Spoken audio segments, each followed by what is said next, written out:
Salut à tous et bienvenue en Burgundy. Aujourd'hui, on va utiliser la chaîne à bon escient. Oui, on va parler de la date du 31 décembre 2024, qui est une date festive pour fêter la fin de l'année, mais c'est aussi une date limite, si vous voyez ce que je veux dire, pour créer un compte SIA. Et oui, ça c'est marrant, l'année dernière, on a entendu beaucoup parler de la création de compte SIA, que ça soit février 2024 pour l'arrivée du compte SIA pour les tireurs, mais aussi les chasseurs, par exemple, fin d'année 2023, ils étaient encore 70%, et oui, 70% à ne pas avoir créé de compte SIA. Et donc, ils ont eu la chance d'avoir une prolongation, donc qui veut dire, ils ont une date butoir maintenant qui est le 31 décembre 2024. Et c'est la même pour les tireurs sportifs. Alors, là en ce moment, c'est le silence radio. Je pense que c'est voulu, on n'entend plus du tout parler de compte SIA, de combien de personnes, combien de chasseurs, combien de tireurs n'ont pas créé de compte SIA, et oui. Mais c'est pas un phénomène étrange, je pense que c'est voulu. Et donc, c'est une date butoir, je le redis, ce 31 décembre 2024, il faut que pour tous les détenteurs d'armes, vous ayez créé un compte SIA. Alors, on va répondre à une question, qu'est-ce qui se passe si on n'a pas créé de compte SIA alors que c'est une obligation légale, je le redis, obligation légale. Alors, moi j'ai pris plusieurs sources, vous verrez, je vais les mentionner, les citer, parce qu'en fait on ne sait pas vraiment, mais on sent bien qu'on est en situation irrégulière, et ça, je vais vous expliquer ça dans cette vidéo. Et aussi là, déjà on va parler de qui est concerné. Alors souvent, on voit tireur, chasseur, ok, cool, mais il n'y a pas que les tireurs et chasseurs. Par exemple, on va parler des chasseurs, ok, pas de problème, mais aussi des anciens chasseurs qui n'ont pas renouvelé leur validation, mais on est bien d'accord qu'ils vont garder leurs armes, et donc c'est des armes en catégorie C. Et si vous avez acheté ces armes-là avant le compte SIA, malgré que vous êtes ancien chasseur, c'est une obligation. Et oui, ce que je disais de ceux qui sont concernés, c'est tous ceux qui détiennent des armes. Et donc voilà, les tireurs, pas de problème. Les anciens tireurs, alors là, on va me dire, oui, mais moi, je suis ancien tireur, j'ai tout revendu mes armes en catégorie B. Oui, mais les armes en catégorie C, on les a gardées généralement. Et oui, là aussi, si vous n'avez pas de compte SIA, là, il faut courir. Il vous reste moins de 2 semaines pour créer un compte SIA. Vous avez par exemple une petite, une carabine 22 long rifle et tout ça, et vous l'avez acheté avant les comptes SIA, ou voire, attention, on ne mélange pas avec les numéros SIA, ou vous l'avez acheté avec le numéro SIA. Voilà, un numéro SIA, c'est pas un compte SIA, donc il faut créer un compte SIA.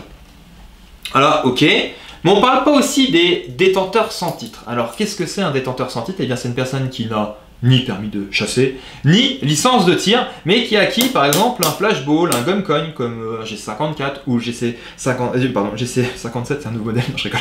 Le GC27, pardon, c'est une erreur, ou le GC27 qui est devant moi. Il y en a eu beaucoup des gun coins qui ont été vendus avant la création des comptes SIA, qui veut dire vous l'avez acheté tout à fait légalement avant le compte SIA, vous avez fait les démarches, donc pièce d'identité, on est d'accord, vous étiez majeur, le certificat médical, le justificatif de domicile, on est bien d'accord, mais vous l'avez acheté avant, c'est une arme en catégorie C et C3, donc soumis à déclaration, et donc vous êtes concerné et il faut créer un compte SIA.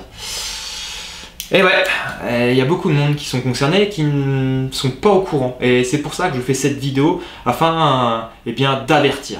Allez, c'est parti pour cette vidéo. Avant d'attaquer le vif du sujet, une petite page de pub pour le sponsor de cette vidéo qui est Top Tier. Et oui, c'est eux qui vous offrent cette vidéo. Alors, qu'est-ce qu'on retrouve chez Top Tier? Ils sont spécialisés dans l'air comprimé qui va de la carabine à plomb, pistolet à plomb inférieur à 20 joules, mais aussi supérieur à 20 joules. Et oui, il y a aussi des armes en catégorie C, donc carabine à plomb supérieur à 20 joules par exemple. Des carabines 22 long rifle. Après, ils sont aussi spécialisés dans les armes de défense. Donc, on retrouve des TR-68 qui sont en vente libre. Donc, armes de défense à balles caoutchouc. La C3, comme le GC27, qui est aussi une arme de défense à balles caoutchouc. Ça tombe bien, parce qu'on est en train d'en parler de ces armes-là.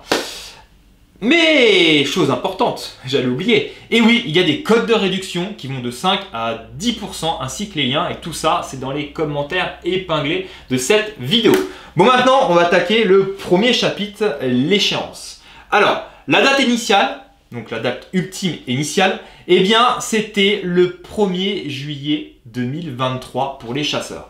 Après, il y a eu une première prolongation, ça a été le 31 décembre 2023, et l'ultime et dernière prolongation, le 31 décembre 2024. Alors, je me suis renseigné et j'ai regardé sur le site donc, du préfet des Pyrénées-Orientales, il n'y aura plus aucune prolongation. ou eux ils ont écrit prorogation, voilà, pour faire un peu plus pro. Cette date limite, elle est maintenant pour tous les détenteurs, je le redis, qui veut dire, eh bien, les chasseurs, les anciens chasseurs, les tireurs, les anciens tireurs et les possesseurs d'armes à balles caoutchouc en catégorie C3 et aussi les armes neutralisées qui sont en C9, j'avais oublié ça. Et oui, voilà pour la date, maintenant on est fixé. Deuxième question ou deuxième chapitre, qu'est-ce qui se passe en ce moment si je n'ai pas créé de compte SIA? Eh bien, vous ne pouvez pas acquérir d'armes, ok? Deuxième chose, vous ne pouvez pas vendre vos armes. Troisième chose, eh bien, vous ne pouvez pas les faire réparer. Eh oui. Malgré que vous avez acheté légalement ces armes auparavant.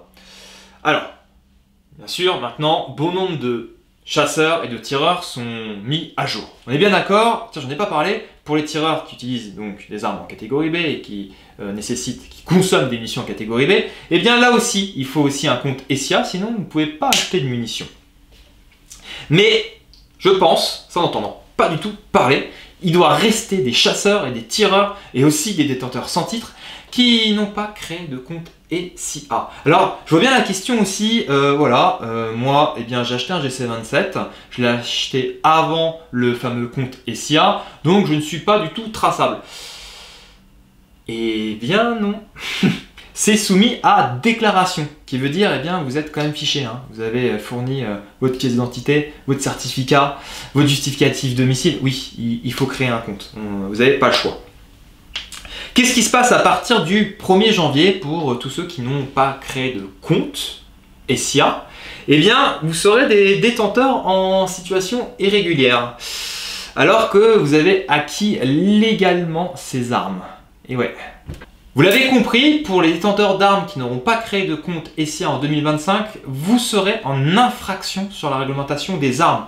Et bien sûr, eh bien, vous pourrez faire l'objet de mesures administratives. Le pire dans cette situation, eh bien, vous avez donné vos coordonnées et vos informations. J'ai récupéré une information qui est intéressante sur le site, donc le chasseur du centre de Val d'Oire. Eux, de leur côté, ils mentionnent, donc dans ce cas-là, ils mentionnent que si le compte n'est pas créé avant la date limite, l'État pourra saisir vos armes et vous inscrire au FINIADA. Vous savez, c'est le fameux registre des interdits d'armes. Ouais, tous ces gens qui sont homophobes, qui nous aiment pas, ils seraient bien trop contents de montrer bien les chiffres de détenteurs légaux qui sont devenus illégaux à cause bien d'une simple formalité ne voulant pas créer de compte SIA. C'est pour ceci que j'ai créé cette vidéo afin de vous informer et de vous avertir et qu'on montre l'exemple.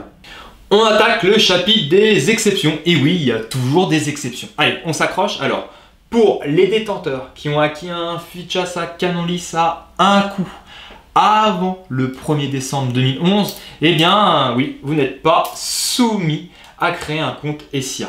Malgré que le SCAE vous le recommande fortement. Bon, maintenant on attaque le chapitre des avantages. Alors, créer un compte SIA, ça vous permet d'avoir accès à un râtelier numérique où vous pouvez visualiser eh bien, toutes vos armes. Vous disposez d'un délai de 6 mois afin de faire des correctifs s'il y aurait une erreur sur votre râtelier par exemple. Deuxième chose, eh bien oui, comme ça vous vous assurez que toutes les démarches administratives sont correctes. Par contre, eh bien voilà, si vous êtes ancien chasseur, ancien tireur et vous n'avez pas créé de compte SIA, eh bien vous ne pourrez pas voir comme la fameuse histoire du doublon ou des armes que vous avez vendues mais vous avez encore sur votre atelier.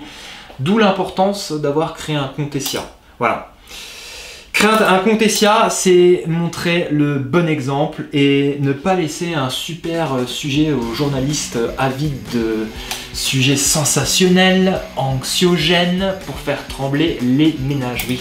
Montrons l'exemple, créer un compte SIA pour les derniers détenteurs qui n'ont pas fait cette action. Sur ce, je vous dis à bientôt et Burgundy Power.